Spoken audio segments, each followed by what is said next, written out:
Hey everybody, welcome back to another episode of the Slott Symposium. This time we're covering new ways to die. And if you're watching us live on YouTube, this is a pre-recorded episode, so we're not doing it live, but we're kind of doing it live to tape. Anyway, before we get started, as always, here on the Spideydude Radio Network, we want to thank our patrons over at patreon.com/Spideydude Network.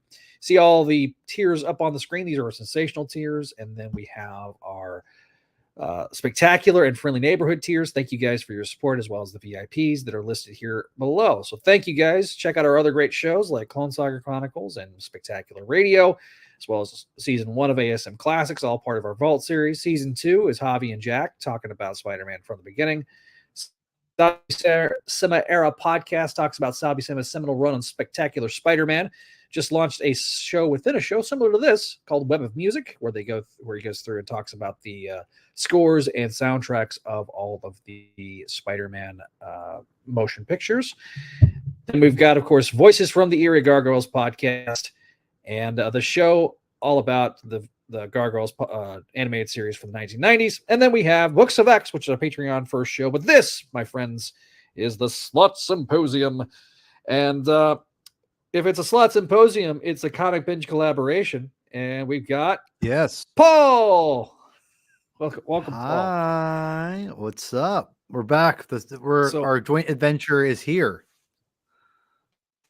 Yes, and below me, if you're an audio listener, by the way, pay it no mind. We're going to make some references tonight to some visual aids, and we won't have the live comments, but we'll be broadcasting this live, and I'll be in the chat when we do the broadcast, so we'll be able to interact. But if you want to leave us a 5-star review in the Spideydude Radio Network or Spideydude Experience feed, let us know if you like this type of stuff. So, hello, Adam. Hey. Welcome to the show. It's good to And be don't back. don't forget to subscribe and watch all the Comic Binge videos that are on there about Spider-Man and other great comic book stuff. For those who don't know, the Comic Binge... What's that? The Spider Council. The Spider-Man Council, thank you. But yes, Spider-Man Council. There's tons of Marvel episodes on there, and also it's predominantly 95% aimed at comic books and the medium of comic books. Every once in a while, we'll have an episode we're going to be recording tomorrow live for the Aquaman and the Lost Kingdom review / saying goodbye to the DCEU as we know it.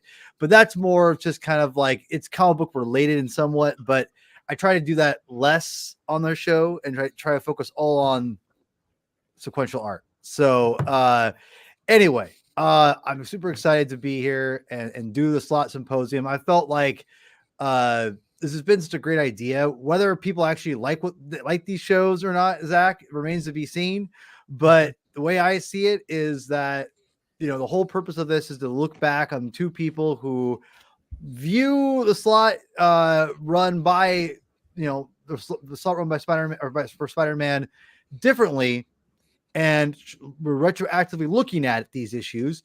And if you want to fire up the first issue up there, it'd be great. We're we'll be covering New Ways to Die. So we've already gone through all the Slott Spider-Man issues so far, minus the Ren and Stimpy Cinnamon Toast Man crossover, which we're not doing that. I have no interest in doing that issue. No, thank you. Anything that he did basically from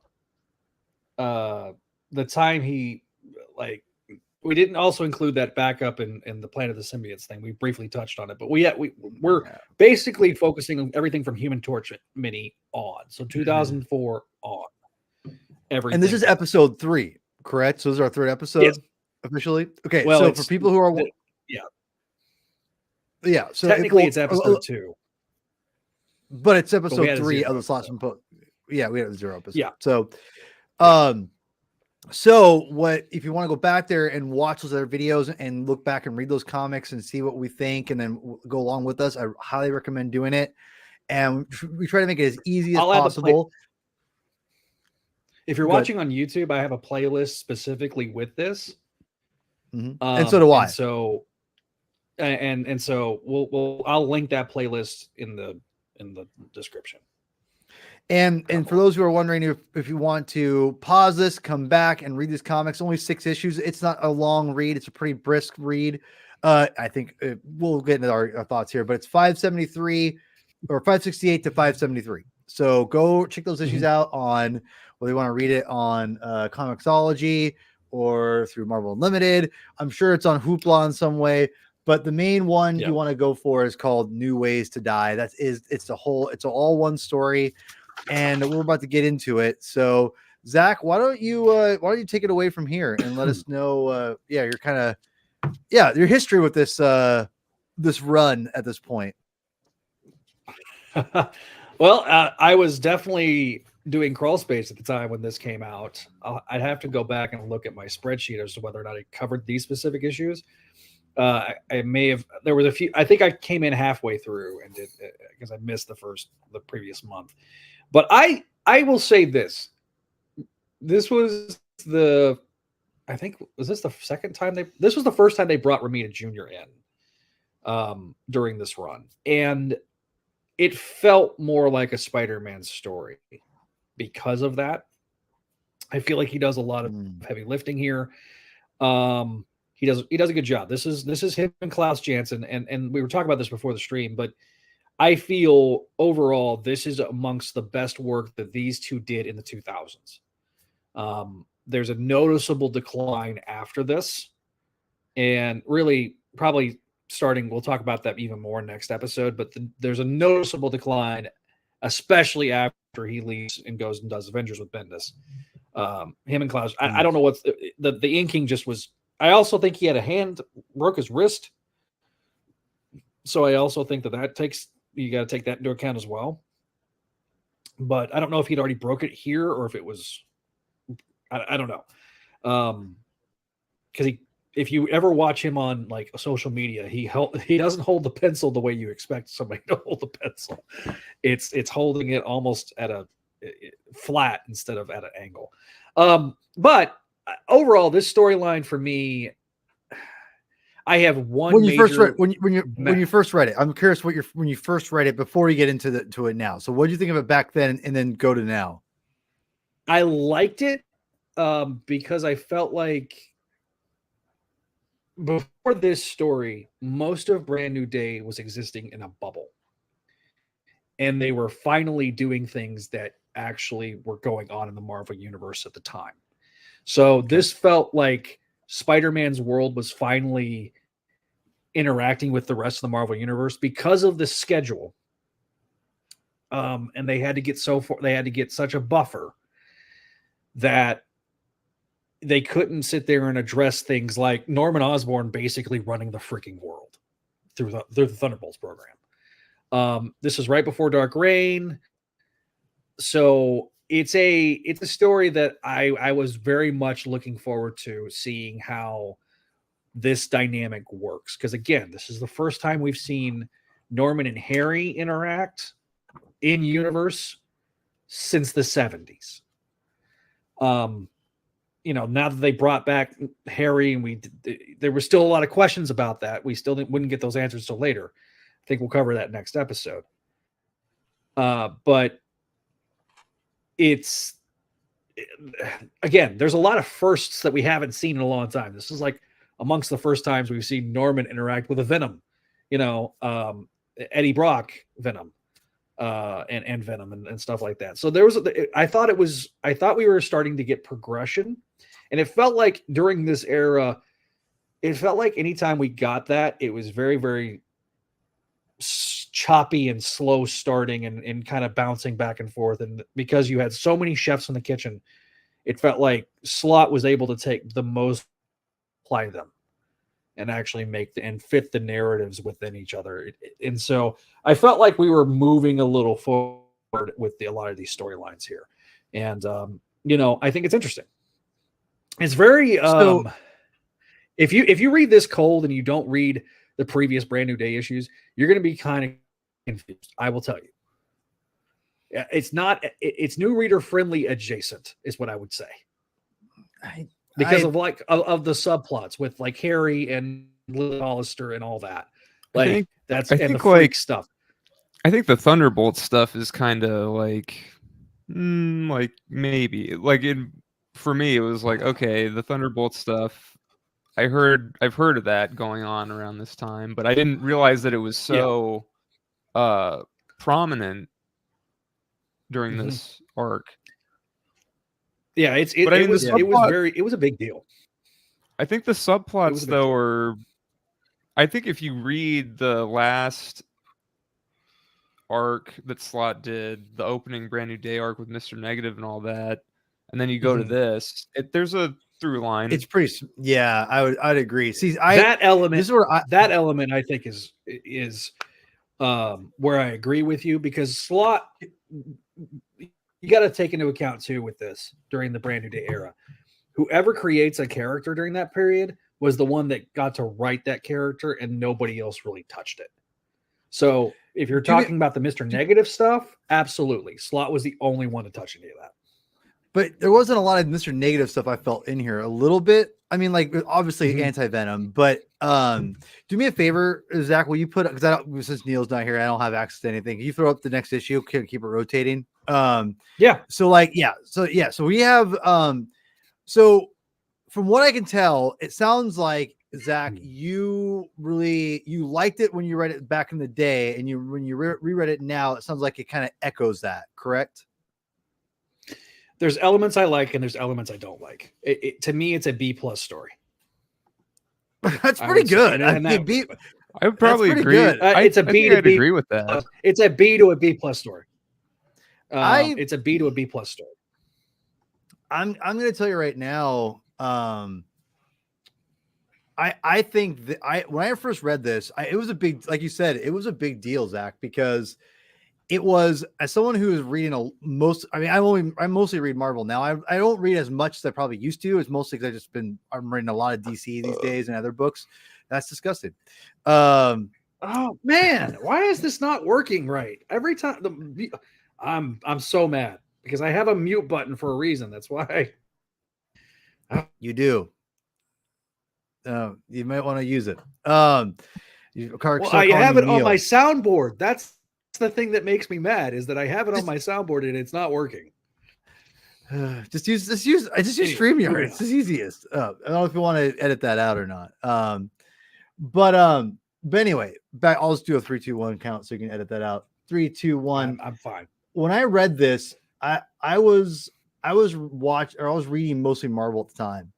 And it's one of those things where I was very much looking forward to the Thunderbolts thing, because I was liking Brand New Day. I wasn't like loving it, but I was liking it. I thought it was interesting.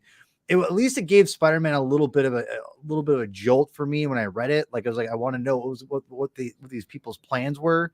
And Slott definitely was my favorite of all of them, easily, at this point. And when I knew he was gonna be the one with JRJR, who I love, and they was bringing in the Thunderbolts, which was a big deal because Norman obviously is in the Thunderbolts or running the Thunderbolts. You had Venom in the Thunderbolts. And so I was reading Warren Ellis's and Deodato's Thunderbolts, which was incredible and is still, I think, one of the best Marvel titles of that era, easily, despite what Ellis is as a person now. All that being said, reading it back then, I loved this story. I thought it was great. And I loved Anti-Venom. If you want to throw Anti-Venom up here for us, that'd be great. I loved Anti-Venom. I thought that was a really great concept. It really made me, I didn't know Slott super well at this point. I know I heard about a She-Hulk run. I heard about, I remember even on the crawl space when I was listening to the podcast, you guys had referenced the Human Torch miniseries a number of times. And I never read it. But I remember this when New Ways to Die is when I kind of really understood Slott as a writer. He understood and had fun most with continuity and knew what to do with it, I felt. And he knew how to interweave stories better than most people at the time. Even when Mark Waid got on the book, I thought that Slott still was the best out of all the Brand New Day writers. As far as doing that, and he had a lot of fun doing this kind of stuff, and really took that whole concept of a shared universe and continuity, and turned it on its head, and really had fun with building off, and really started building off the payoffs a little bit of reintroducing Harry in the series, and I felt like you start seeing that pay off in this storyline. So it definitely felt to me at the time it was a big deal, and I remember liking it a lot. You have Menace show up in this, you know, the other Goblin, and then you had like go up against Green Goblin. There's a lot of threads that Slott got to do, and I'm not sure if it was because it was his, you know, pitch for the story or whatever, or he had the lucky one to intertwine all these different story beats, but it felt very cohesive in the story. And I'm going to push back on what you said that like some of the subplots would be lost. I'll be honest, I forgot half these subplots when I was reading this, and I went, "Oh yeah, that's right, Lily Hollister, her dad, blah. Oh yeah, it's all coming back to me." And I didn't care. It did not affect me whatsoever. Because in the end, to me, what you got to see what you needed. The Menace Goblin was like got their butt kicked. You've got you know, the Harry thing was interesting. That to me played out. I think any new reader could be able to read that and pick that up pretty easily. Whether they know more, if they've seen the movies or not. And I felt like everything else was pretty on the nose. I thought Slott did a good job. So I'm going to push back and say, I don't think the subplots put this thing down at all. And the other thing I'm going to say is, you know, talk about, you know, Slott and, you know, doing really well on this. Again, Slott, or excuse me, John Romita Jr. and Klaus Janson. I'm going to say, I think a big reason why you're probably getting like a good story, good Slott stuff out of this, or John Romita Jr. is because freaking Spider-Man or Slott, he does Marvel style. And that's what John Romita Jr. wants to do, is Marvel style. I just want to throw up one of the covers here. I don't. Yeah, I don't disagree with what you're saying there. I think there is a shorthand that developed with him and John because of the fact that he does Marvel style, and that's how he cut his teeth. Obviously, it's been a while since he done a Marvel style story, just because I think the last time he did that was before JMS was on the book. So that was during the Mackie Byrne era. So yeah, no, I don't disagree with you on that. Here's my thing. It definitely, because of all these subplots that I don't necessarily care about, and I did go back and check. This is early days of Crawl Space. This is like the 44th episode of Crawl Space, to be exact. Only the 44th. So this is like, yeah. Well, I mean, considering there are almost 900 episodes now, so that tells you. This is early days. So yeah, no, I was on that episode. I like I say, I overall like that story. I think the Lily Hollister stuff and the mayor stuff, that subplot was something I didn't care about too much. I was cold. I was cold on the Martin Lee stuff. I am much warmer to it now, retroactively. Oh, love it. Always love that Martin Lee stuff. And I did not read the Warren Ellis Thunderbolts until after that run had ended. So because I knew it was going to be gorgeously drawn with Deodato doing it with his. I don't know why he cast Tommy Lee Jones in his headcanon as Norman Osborn. I love give it to me. I love it. I just always felt he was a little too old, even back then. But this was also a big deal as a story, because this is the first time Peter and Norman have interacted together since all the changes. And because this is bringing a lot of those Venom, Anti-Venom, Goblin, there was a classic lot stories. Now, yeah, talk about book 5 for a second, though. I remember Slott making this big deal. This is the first time that Bullseye and Spider-Man have ever interacted, and we're like, no, Dan, it's not. But you keep thinking that. I think he meant they fought. They super. No, fought. they fought too. When? No, they had fought it. They fought in the Mackie Byrne era. They fought them. Yeah, they fought in the Mackie Byrne era. It was that's my blind spots. The Mackie Byrne era. That's it's that era is like between like the late 90s to like right before JMS is like just dark. I haven't got to my reading yet. To be fair to Slott, that was during the tail end of Burns' era. That it was actually drawn by Romita Jr. The fight was, and it was like towards the tail end, and then it had some subplots of like Kingpin coming back, and then that went absolutely nowhere and was completely dropped because they were bringing JMS in. So it was like it was in that weird like last 6 months of the Mackie burn. I don't blame Slott, but it's like, Dan, don't like, especially when you have resources like Spider-Fan, and at that time Sam Ruby was around. So like both cases, like Bullseye and Peter did interact, but this was I guess you can still say it because it was the first time in Amazing Spider-Man, because I think it was in Peter Parker where they first fought. But okay. Yeah. Well, but I remember like that was a thing.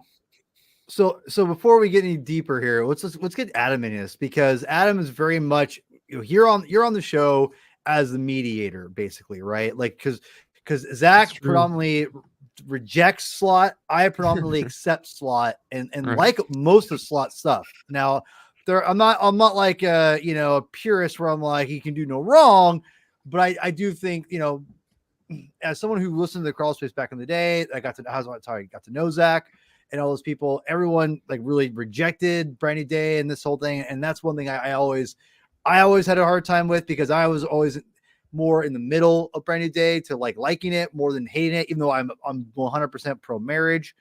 It was interesting because when we were talking about it, Adam, aka Pizza Time, it's Adam's name for those that don't know. Pizza Time here. You told me you hadn't read this before. No. So what? Yeah, I need to know. You kind of already hinted a little bit. I want to know what your thoughts on this going into it, and then after you read it, and kind of break it down. Then we'll kind of break down more finer points here.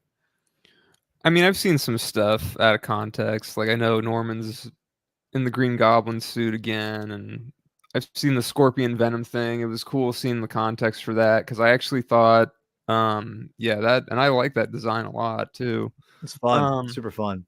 It's so ridiculous. Like once we got Anti-Venom into this, by the way, like I was like, this is what I live for as a Spider-Man fan. Like you do this, like Slott. This is why Slott, I think, is a fun writer to have around. It is in this, like I would say it's a clever idea. It's like, okay, so yeah, just this whole setup and payoff is a good idea. So it's like, okay, Anti-Venom is, and he does revisit this later on. The remnants of the Venom symbiote with Eddie and Mr. Negative's powers, and then okay, so now he's burning away the Venom symbiote, which Matt Gargan has, and it's like, okay, so Norman wants to figure out, how do I stop this, and he gives this like Scorpion armor to Matt Gargan, and it's pretty good. Like it's a nice setup, nice payoff. I think, yeah, I mean, I basically agree with Zach on the grade. Like I think this is pretty good. I mean, I guess some of the subplot stuff, well, I appreciate the subplot stuff, because we're not really, well, especially, now, I feel like a lot of people are complaining now in current days, we're not getting a lot of the supporting cast. So it's actually kind of refreshing to see this stuff. Like, oh, Harry's got his thing, and there's Lily Hollister, and we don't really get a lot of Carly, but like, oh, Lily actually kind of, she's starting to reject Harry a bit and go more towards Peter. And it's like, man, poor Harry I forgot about that. He can never catch a break. And I was actually into that. I was like, oh, that's interesting, Well, the payoff to that is not as good as you guys think. Right. Sure. Yeah. No, I remember there is an ulterior motive with that. Yes. If I remember correctly. So, but there's stuff like, the thing is, like, what I think the strength of this is I think it ties into basically what Slott's already done, what we've already covered. So like, you still have the Feast Center, you have Harry at the Coffee Bean, what's going on with Martin Lee. The Menace stuff is kind of, I know that was like Guggenheim or whatever, but but it's still it's playing into, you know, oh, the mayoral campaign, and you know, you still have Dexter Bennett doing the Daily Bugle stuff, you know, DB, but then it's like, oh, like we see that, you know, what's Robbie doing? What's and you know, what are Robbie and Ben Urich doing? It's like, oh, they're doing the, you know, the frontline stuff, and that's interesting. So yeah, I don't know, and it's action packed stuff. The art is good. Just interesting villain concepts with this scorpion armor, and anti-venom is like you know, bringing Venom, well, giving Eddie Brock that anti-hero thing from, you know, the Lethal Protector stuff again. Can you put up 570 for me, Zach? That 570? 571. There we go. I love this cover.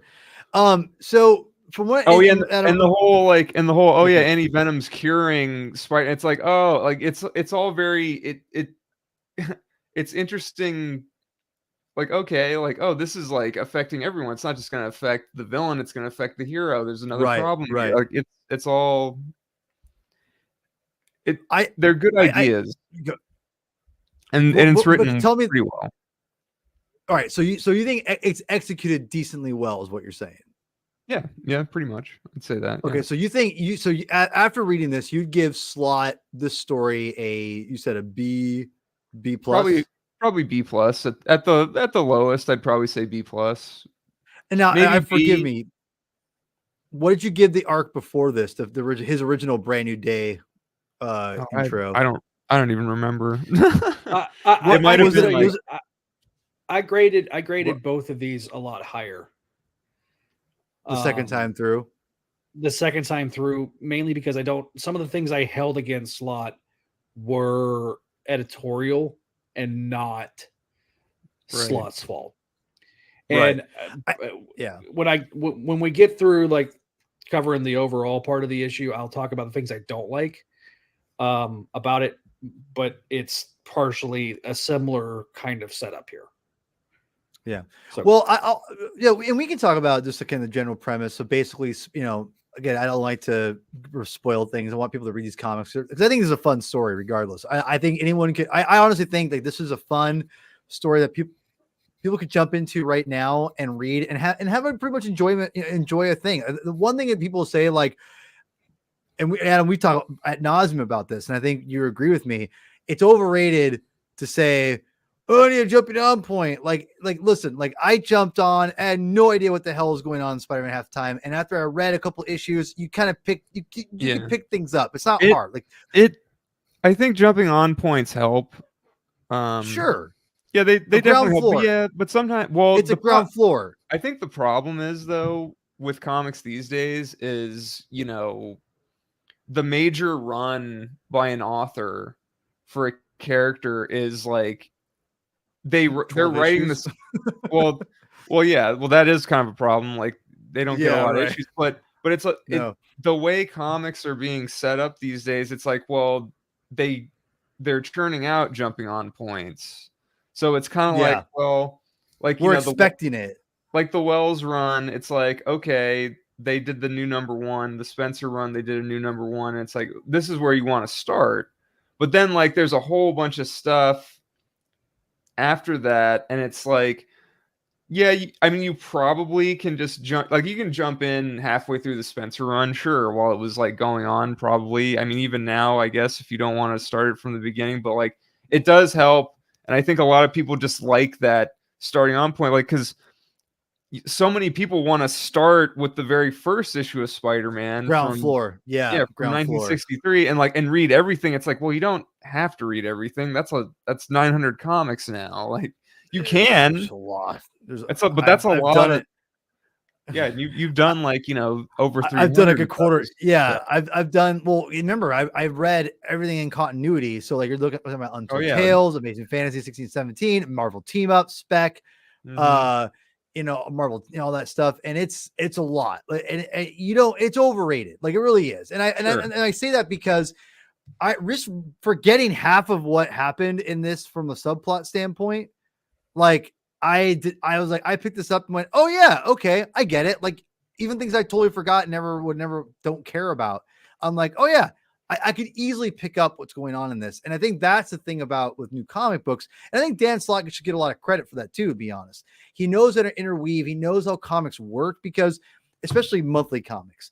And that's the one thing I think I'm going to give Slott his flowers here, and he deserves them, because I'm going to say that Slott has done he's a phenomenal idea guy. I think that is almost undebatable in my opinion. There's a lot of hate his writing. I would say the ideas in here, there are great ideas in here. Interesting new ideas. Like this is amongst the better executed stories with Slott. I will freely admit to that. As we continue to progress through this series, next episode I'm gonna have a lot of problems. But this specific story, this specific moment in time, I will allow you to give him the flowers, because he deserves it on this one.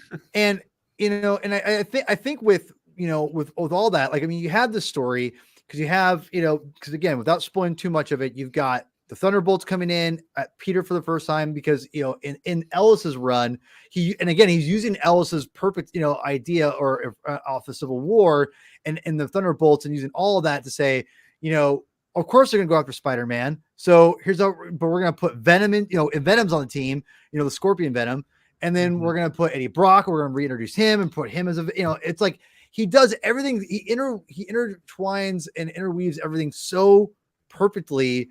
And there's so much going on. But here's the crazy thing. In my opinion, it never feels like there's too much. It feels a very cohesive story. And I do feel, because they're doing it Marvel style, they're letting JR do the storytelling pretty much, where he's just doing the dialogue. He's plotting it, but JR is pacing it. Right. And that's where it's really amazing to me. I feel that a lot of writers would feel the need to like really micromanage this. And maybe Slott did, I don't know, but knowing JR's work and knowing what he thrives with mostly, it feels like this Marvel style method that they did with this, again, assuming they did a lot of it Marvel style, because that's what Slott likes to do. It feels more like an artist driven storytelling, pacing wise, all the close-ups you get. And Slott really does a good job of adding the drama with that. The wide shots, just the way it's laid out, and there's so many dialogue boxes. Like, Zach, you throw up the panels where it's the two Venoms going at it together. That's not the cover, but that one. Like, to me, this is a lost art, because look at this. It's a double page spread, but look how much dialogue Anti-Venom has. Like, that is not something that you're going to have a lot of artists do, or excuse me, writers do. They're going to back off here, or say they're going to lead up to, this, here's our money shot, and we're going to let this, art do this, and I'm not going to say much. And instead Slott's like, no, I'm old school in it here. I'm going to do Stan Lee style. I'm going to have just a whole freaking, monologue from Anti-Venom, and it works. It's fantastic. And that, to me, if you want to throw that cover for 570 again, it'd be awesome. That, to me, is why I think the story works so well, is that it's a great idea, but Slott's not exactly the one pacing it per se. Yes, he's instructing that. Zach, I don't know if you can throw up the 570 again, the cover. It's not per se like it's not like he's not the one, like, obviously Slott is driving this thing, but to me, JR is the one giving us what we need when we need, and Slott's just kind of like, letting him kind of take his cues a little bit from that. And you could tell, in my opinion, I think it's so obvious that it's artist driven here, and I think it ultimately serves the story ultimately well. I didn't know if any of you guys picked that up on this at all. I can see it. Look, I was not a big fan of giving the Venom symbiote to Mac. This was not done by Slott. This was done during Marvel Knights. It was probably my least favorite arc of that 12-issue arc that they did. Is it Mark Miller the one who did that, or is it Jenkins? Mark Miller. Yeah, Mark Miller. It Miller, was during. It was Mark Miller, and it was during the Venomized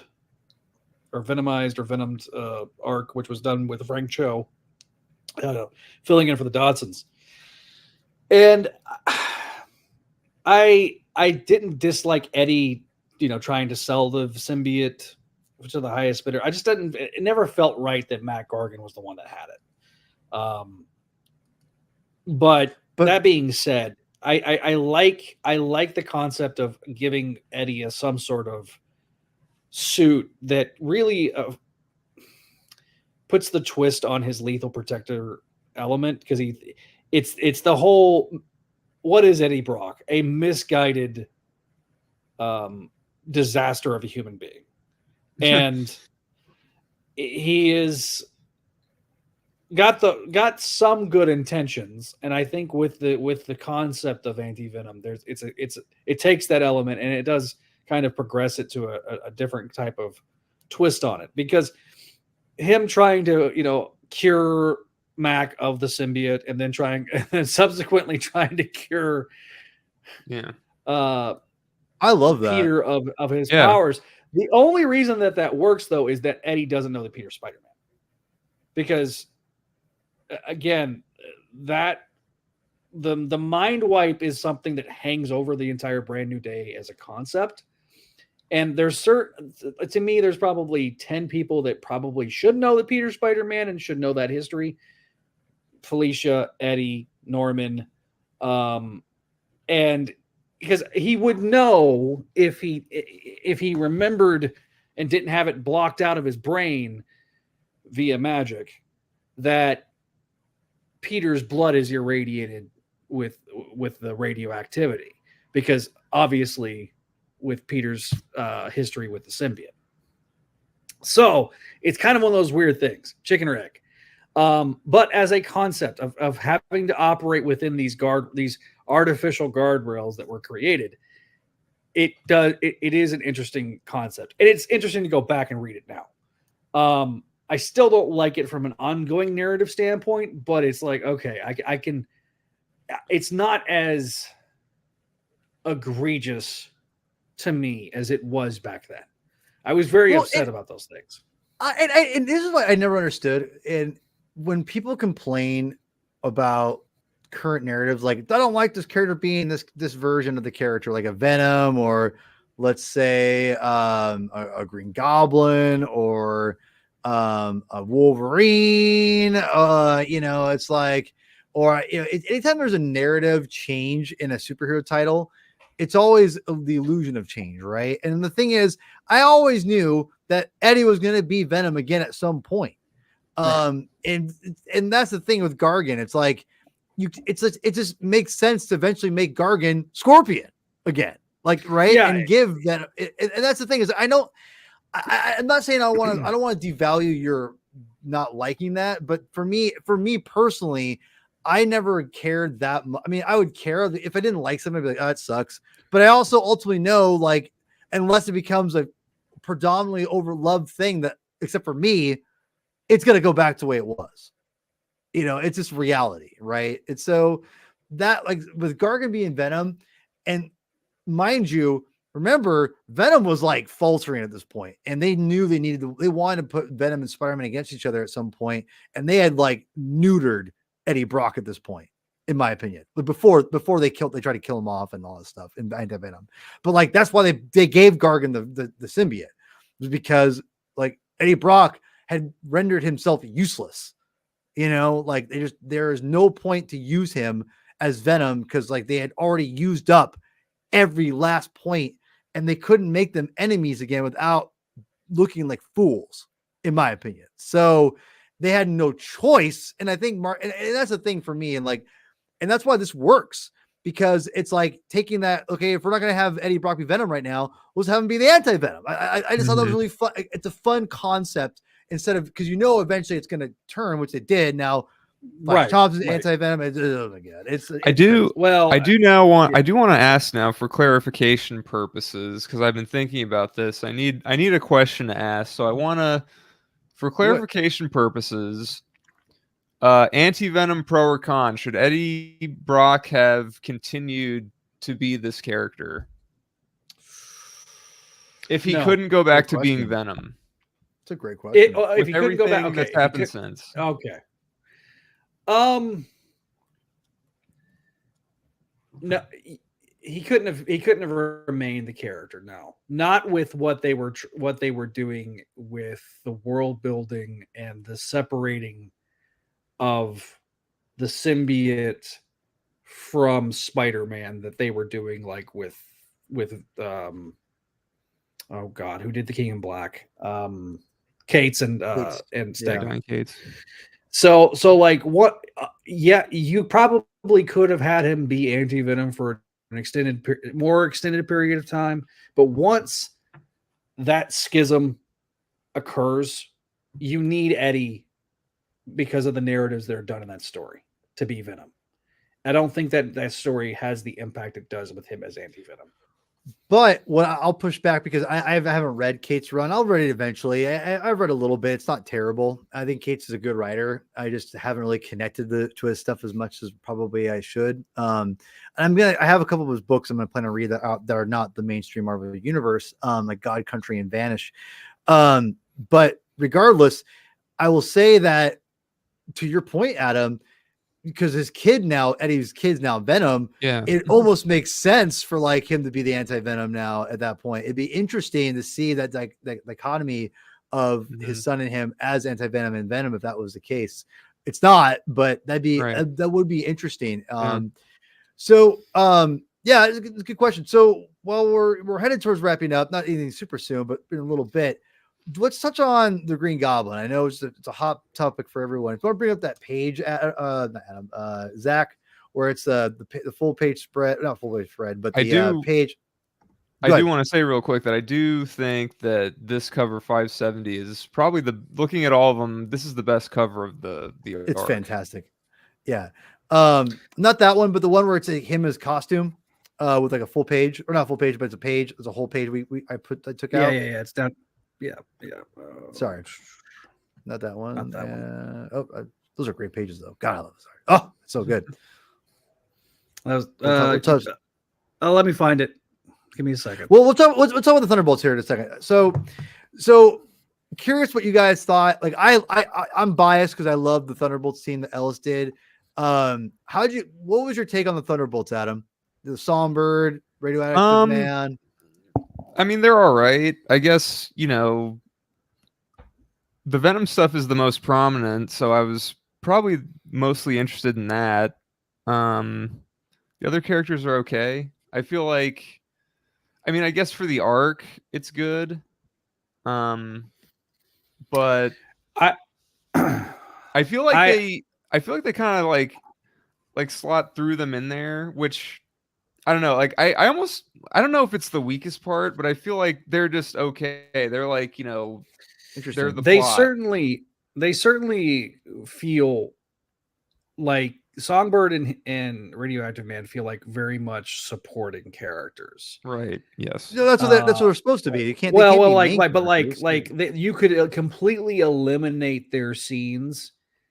I disagree 100%, especially Songbird. Songbird has a lot. She's a lot of interaction with Spider-Man in this book, more than you realize. Well, probably okay. Maybe issue 6, because whenever she kind of lets him off the hook and shit, like that I understand. But like for the most part, you could eliminate. You could have them in the second book, but like issues 3 and 4 into issue 5 and 6. Like the middle chapters, there's not much that they're doing. The focus is mainly on Norman and Harry and Anti-Venom and Venom, the Spider-Man related characters, which is fine. But like, can you throw up 560 cover for 569 while we're talking about yeah. them? Hang on. Obviously making 69. They're a big part of this issue, right? Because it's that world invading into Peter Parker's space, right? Also, I still hate Ben Gonzalez as a character. I just do. And Michelle was not much better, but I I remember just rolling my eyes reading those. I forgot about the roommate. That was not God. the It was strongest part. Yeah, that's and again, do I blame just Slott? he's Not just a jerk. necessarily, because he's just am I supposed to like this guy long term? And I'd say no. ultimately, it's a no. I don't even Like, care. I don't even care. See, that's the subplot I just don't care about. It's like nah. Yeah. Oh yeah, I forgot about that guy. Okay, cool. Right. Like I just don't care. Well, I mean, again, I'm trying to reread this in the same mindset to kind of give. See, I'm credence. not, because I'm reading it in a vacuum, because every Slott story needs to stand on its own, because eventually it's going to be only his run where Right. I would give. So I don't give. Maybe I'm giving it too much slack. Maybe, I don't know. But I do feel that like the stuff in here that's like Brandy, like I forgot about his roommate, all that crap, and like some of the other stuff in here, like the Hollister stuff. Yeah, that was a painfully, like, because I tried to read the issues in between, right? While I wouldn't do that. No. Well, Too I much. did. I did. I know. I it's too much. I can't do it. Yeah. And so it's one of those things in a vacuum. I think, again, these do hold up much better than a lot of the stories during Brand New Day. I would agree with that as well. This, also, this is the first time Slott had touched the Lily Hollister stuff. And this is also during how Brand New Day was structured. Was these big 6-issue stories are like the showcase stories. They're meant to be like the end of that year. Itself. Yeah, they're supposed to be like the end of that first year is this. End of year 2 is character assassination. That's the big seminal event, and then into 600 is like part 3, and then the end of year 3 is the origin of the species bullshit that. But well, let me just say this, because I push back because of Songbird. It's a really interesting character, I would say, because I have maybe it's because I'm biased because I love Songbird from Ellis's run. He does a great job of making her and Radioactive Man the moral compass of that storyline. And always kind of butting heads with Norman because they're like the good side, essentially, right? Yeah. I feel like in this storyline, Slott does a great job of intertwining them with that, kind of like keeping that continuity up. And again, to his credit, I'll give him some more flowers. He handles so many different characters, and I don't ever feel like someone was shortchanged. And I feel like they were there to kind of represent that Norman still is kind of like, it's not like Norman's just out there like, these guys are doing my bidding. Like, no, like she tries to talk sense to him a couple times and like, yo, we're going to kick your A. And then she loses her temper because Spider-Man's a dick. I mean, let's be real. That's why we have spider dicks, wink, wink. But the thing is, I like that both in my opinion, I thought he did a good job of keeping Radioactive Man and Songbird consistent and in enough to they're kind of still like a little bit of a moral compass. And I love that she's the one that lets him off at the end. That I thought was a really nice touch. So I feel like, in fact, it was a perfect balance of having her in the story, because we don't need to have her in a ton, but she's in it enough to make her presence known. And I think that's what's interesting, is that you picked up on that. You don't like the character. I think it's fair. I'm not saying it's unfair. I'm just saying, for me as a Songbird fan, it was perfect. They've done a balance, and her presence in the story was perfect for that. So yeah, well, and look, Slott tried to manufacture the personal vendetta between Norman and Peter. And I don't think it was as well executed as it could have been. But again, I don't necessarily blame Slott for that. Because the thing about the Norman Goblin Osborn relationship, when you take away the key element of Peter and Norman knowing each other's identities, it takes away a lot of the juice between the two sides. And the reason being Yeah. is that if Peter knew that if Norman knew that Peter knew, then I don't think Norman could behave in the way that he behaved at this point in time. Because Peter would be like, I've got receipts. Even though it'd be like a mutually assured destruction type thing, I think. But a lot of the juice and the visceral nature of this relationship is lost in this story. And it tries to manufacture it to be where, you know, Norman is going after Peter because Is that one? That is a big problem for me in this story. It is okay, funny. So that's one of your main problems. Okay. Yeah, it's funny one of in my an main issues. It's funny in an ironic way that you know, you think he's going to find out Peter's identity again, but it swerves. And you would think, and it's one of those like 573. It's one of those classic swerves when you think someone's gonna figure out Peter's identity, but they don't. They think of the opposite thing, which you would maybe think that Norman is smarter than that, actually, but yeah. I do like the whole sensor on his chest being used to keep the camera in frame as somebody that's using like a DSLR nowadays. I'm not using it for this episode. And there's payoff in the bullseye fight. So, right. Again, another. I like that concept. It's a concept that I like. It's just the way we get there is very clunky for me. This one. This cover. The last one? Okay. Yeah. Yeah, you know, and I think those are fair criticisms. Because I know that the whole retcon was needed to affect everyone. You knew Norman was going to find out again. Like I'm like, okay, and I knew he wasn't going to find out in ways to die. I felt like maybe they would, and that made it kind of exciting. But I knew that wasn't going to do that. I agree with that. I think the way they were setting the story up was like, okay, because you also got to remember there's so many unanswered questions from the mind wipe, and what's in continuity, what's not in continuity, what is, and what isn't. To kind of steal a Bill Clinton term, depends on what is. Well, you know, and so like I guess one thing I would say, if you want to throw up the splash page of Spider-Man going on Harry, or to Norman defending Harry, there were some great moments here that I thought that was really cool to see, like Norman and Harry interact for the first time in forever.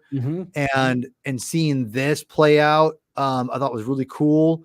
Again, the problem, I would say but I think one of the cool ideas if in retrospect, I think a lot of people, you could criticize Dan Slott for like, why would you say this for a more personal story between Harry and Spider-Man and Green Goblin, and instead of this huge, like, you know, cluster F of like a story, you know, and I think those would be somewhat fair, but I would also push back and argue that actually it's actually better this way, because you're just teasing it and you don't have expectations with it to build up to a more of a special, like more like, you know, that boiling point, you know. That's what I would say. I thought this was the way they built it up in this, I thought was cool. And you know, something's going on with Harry. You know that there's something going, you know, Norman and Harry have a weird relationship at this point still. And I don't know. I thought this was nice. I like this a lot. Like I thought again, Slott put a lot into this, and the fact that it's as good as it is for how much is what's going on is pretty impressive. And it's not just impressive because it's on a jumbled cluster F. It's actually, in my opinion, a pretty damn great story. I'd give the story an A+. I think it's a great story. Minus a few things, I think it's 100% like. Look, I'm not surprised you're giving it an A+. I know this is like a story you genuinely like. I love it. I think pacing wise, this is one of the better efforts with Slott with a 6-issue story. Slott's strong suit is not this, but for a storyline that fits in a trade, Slott did a pretty good job. And I think because he brought in the other elements from the other writers, it helps with the pacing a lot, because from an overall tone standpoint, if you don't add that, then you could feel a lot of decompression. I feel like the last issue, does it stick the landing? Not completely for me, but it's one of the better times he did an ending to an arc. Yeah, I would agree with that. There is a lot of times where Slott's arcs end kind of on a wet fart, and this was not one of them. But I think the artwork does a lot of the carrying of this, and as comic artists should always be this way, in my opinion.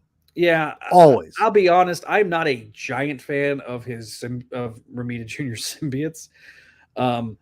It was just that was never something that was his strong suit, ever, in my opinion. This is one of the better times he did do the renders of it, though. He would always get. I remember always being amused that he would always get Carnage and Venom confused, like with the tongue versus no tongue, or the tentacles, kind of being more tentacly with Venom than with Carnage, because Venom's historically always been supposed to be like big muscle guy in suit, but it's obviously much less than that now. But yeah, I think you can tell that both Slott had fun writing this and Romita had fun drawing it, and that does come across on the page. And it does come across better it does read a lot better in chunks in like a one sitting than it does waiting week to week between releases. That much, I can say too. I don't know. I as someone who did both, this is about the same for me. I loved it. I loved it the first time. I loved it the second time. Well, it certainly helped that this wasn't a 6 month long story. This was a 2 month long story done basically in 8 weeks. Yeah. And we'd always talk about, there's too much decompression in comics now. Like you cannot argue this, and this thing, they compress so much into this story. I mean, give it to me, baby. Like this is what comics need to be more of, in my opinion. I do want to mention a couple of the variant covers too, because there was some really let's do that and let's wrap up. So go ahead and show the covers real quick. So this one is the cover for 568. It's the Green Goblin. It's Alex Ross drawing Green Goblin. That's a pretty iconic cover now too. That they made this into a poster, and as it should have been. This is a great image. Also, this one's kind of underrated. The Venom. This one's done by the guy that did the Extremis Iron Man. I can't remember his name. Oh yeah, Adi Granov. Adi Granov. Really, really good looking cover. This one is 568 as well, but it's the JR Senior variant. I had to hunt these two down, the two character variants, because I think these were second printing variants, if I recall. So it did go to a second printing, and I did get this one. I don't remember if I got this one or not, but I did not get this one. This was one of the last Romita Senior covers here.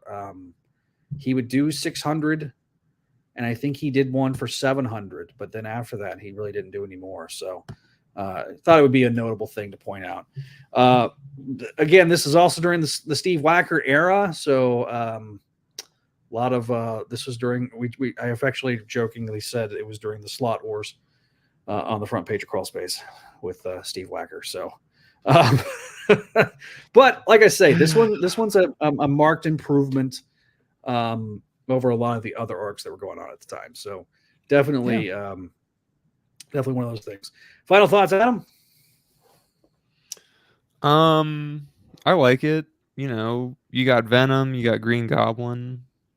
It's a pretty good story. You don't need, and you got cool Scorpion thing at the end, which he will revisit. Gargan Scorpion, not be like 3 episodes from now.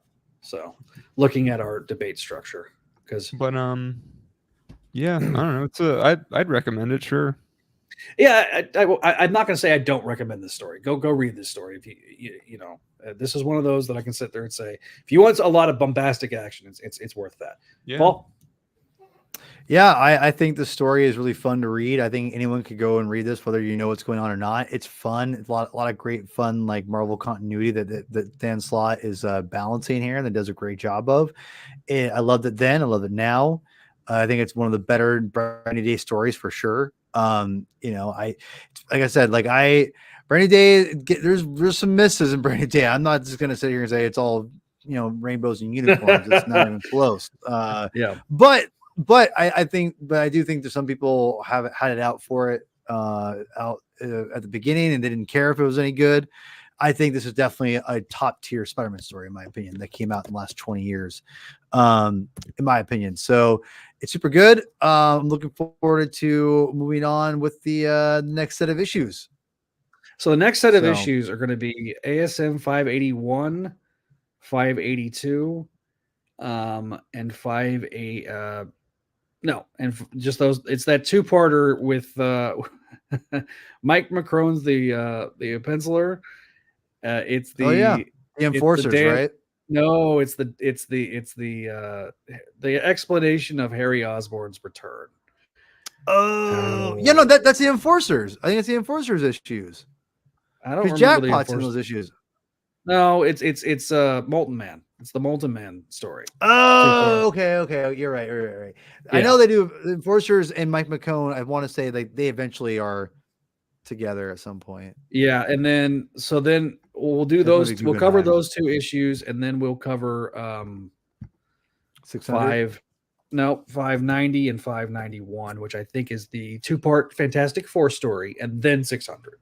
So there's two-parters, and then a massively oversized giant issue that we'll cover. So there are only 5 issues, but because 600 being a massive issue, it'll be 6+ issues, really. True. Right on. So that's what we're going to be covering.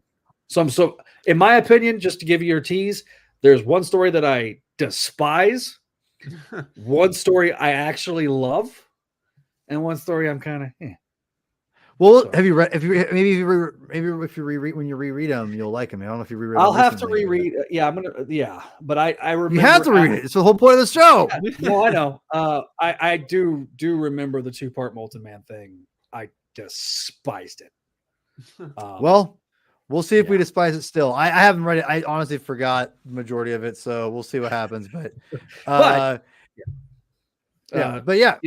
ahead and subscribe to the Comic Binge if you haven't already. Super appreciate it. Lots of Spider-Man content. I'll be on this wackadoodle show every once in a while. You're gonna be on the Spider-Man Council. Both these guys, these characters are gonna be on the Spider-Man Council to talking about their favorite Ultimate Spider-Man story, which I am very interested in that. See where that goes. So by the time you see this, when are we scheduling that? Do it next? It's January 10th, I believe. So I will try to have this out sooner than that, so that way this makes all sense. Good. Anyway, but yeah, if you're watching this, thank you guys for watching it on the Spideydude Radio Network. We will be having a lot of fun. Got some more stuff that's being set up, some interviews, and some now that we're in the new year. Hopefully, by the time you see this, you'll see my best figures of 2023 video here on the channel, on the Spideydude Radio Network channel. If you're watching this on the YouTube, on the Comic Binge side, obviously link will be down in the description below. You can find that. You'll find my top 10 best figures, not Marvel Legends, but figures that I got in 2023. So that's a lot of fun and a lot more. We'll be also getting headlong into Gang War, and we got Ultimate Spider-Man coming out in a few weeks. So that's going to be a fun few weeks over on the Spideydude Radio Network. And so keep checking us out over there. Thank you guys for watching. And of course, as always, I got to thank our patrons over at patreon.com/Spideydude Network. Thank you guys for your support. Allison, Cindy, Ed, Georgia, Janelle, Jessica, Jurgen, Catherine, Kale, Laura Howard, Lumpmoose, Master Drammon, Phoenician, Scott, Vanessa, Vicky, and Winnipeg Webhead, as well as our VIPs, Scott, Sebastian, and Vinkman, as well as Sarah, our spectacular tier patron, and then Greg, Lisa, Ultimate Fangirl, EXE, and Keegar. Thank you guys for your support over on Patreon over for the Spideydude Radio Network. So without further ado, thank you guys for watching. Thank you guys. If you haven't already, give us a like, share, subscribe. If you've made it all the way through this video and you're not a subscriber to both these channels, come on, man. You got to go subscribe to the Comic Binge. You got to subscribe to the Spideydude Radio Network. What the hell are you doing? Yeah, what are you doing? You got to subscribe to us, and that way you know whenever we're going to be live next time. So thanks for watching. And when the Thanks next episode comes out. Exactly. And follow us on our social medias as well. All the links down in the description below. So thanks for watching. Thanks for listening.